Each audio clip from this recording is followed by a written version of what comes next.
Whenever negotiations are underway, the things that are happening on the ground completely look different to any form of idea that negotiations should be happening. Just talk us through what your understanding is what is happening in terms of these potential negotiations. Absolutely. So if we look at the chronology, the Iranians believe that the MOU that was signed by both presidents has been violated by the U.S. in multiple areas. One, ending the war, which includes ending threats. It's something that President Trump continues to issue.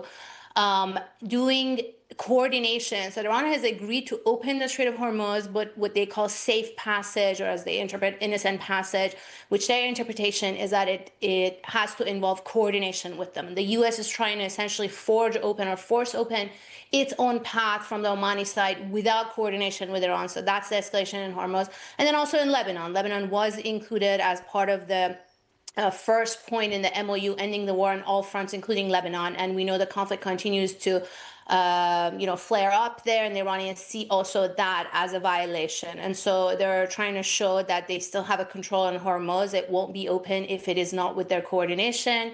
They see Lebanon as a violation. And with all that, essentially, they don't see the MOU being implemented, which results in them refusing to engage in further talks on the nuclear issue, etc.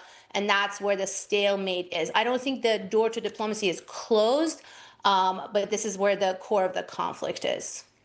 The wild card here is the Strait of Hormuz, because before the US-Israeli war with Iran, Iran had never used or threatened shutting the Strait of Hormuz. Now they're talking about the possibility of monetizing it. So the situation is incredibly complicated.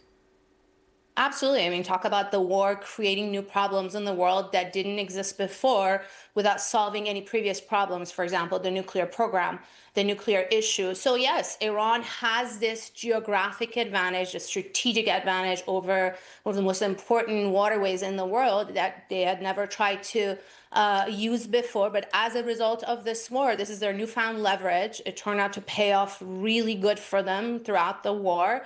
And it's essentially their golden card. They don't want to give it up throughout this process, because right now the war hasn't ended from their viewpoint. In fact, it's just almost restarted.